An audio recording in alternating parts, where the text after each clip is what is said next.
Handicap 26 here, just do tips, repairs, and hobbies. And we have an SSD Crusoe drive, 2 terabyte, and we hooked up to a cord to USB. You can get the cord on Amazon to hook up to your SSD. And I'll show you the next part of this. What I'm doing here is we're going to measure the SSD, and I'm going to put a slit in this to make a hub. Cut a slot out of it, and there's the other piece. Stuck the SSD in it. So that's the hub I made. And I'll show you the rest of the setup of the SSD. We'll get back to that. Put it over there with the other hard drive. The other hard drive is the old style. You got your SSD plugged in, and you see disk utility right down here. You're going to open that up.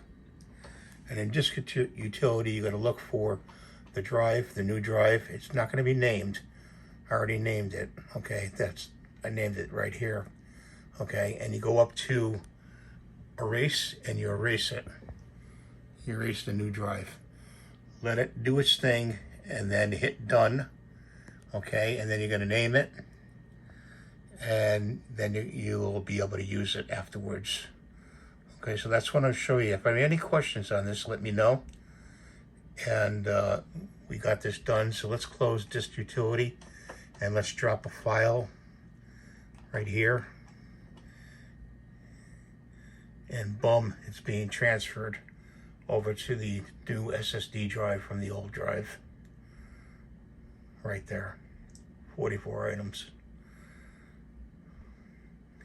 SSD is a solid state drive, and it's supposed to last about 10 years. Sorry about my voice, a little hoarse today. But like I said, if you have any problems with this, let me know.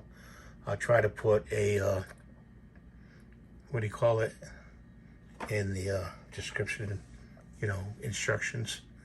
So thanks for watching. Rate and subscribe, and have a good day.